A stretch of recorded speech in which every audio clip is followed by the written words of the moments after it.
হাঁ জয়যুক্ত হয়েছে, হাঁ জয়যুক্ত হয়েছে, হাঁ জয়যুক্ত হয়েছে।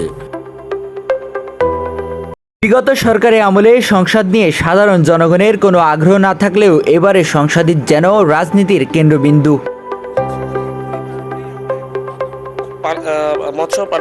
ঘন্টার পর ঘন্টা টিভি বা মোবাইলের স্ক্রিনে তাকিয়ে সংসদে সরকারি বিরোধী দলের তর্ক বিতর্ক নিয়মিত প্রত্যক্ষ করছেন সাধারণ মানুষ। এসব বিষয়ে আলোচনা চলে চায়ের দোকানেও। বাংলাদেশের সংসদকে বলা হয় আইনের কারখানা। দেশের যত নিয়মকানুন ও আইন দেখছেন তার সবটুকুই পাশ হয়েছে এই সংসদ থেকেই। প্রশ্ন হলো কিভাবে তৈরি হয় এসব আইন, কে বা তৈরি করেন আইনের নানা ধারা? এমন প্রশ্নের উত্তর জানতে আজকের প্রতিবেদন। কোনো বিষয়ে নতুন আইনের প্রয়োজন হলে সংশ্লিষ্ট মন্ত্রী বা সংসদ সদস্য সংসদে দাঁড়িয়ে বিল উত্থাপন করেন।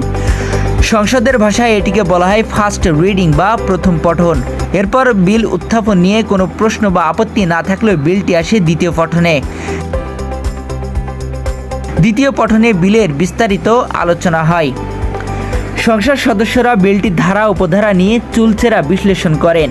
সংবিধানের অনুকূল নাকি সাংঘর্ষিক এসব বিষয় উঠে আসে এই পঠনে।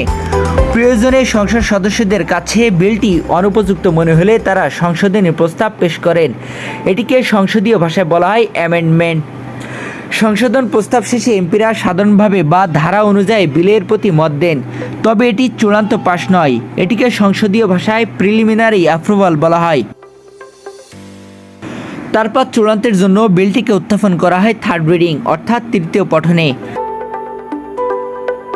এখানে স্পিকারের নেতৃত্বে সংসদ সদস্যদের হেরা ভোটের সংখ্যাগরিষ্ঠতা নিয়ে আইনের চূড়ান্তকরণ করা হয়।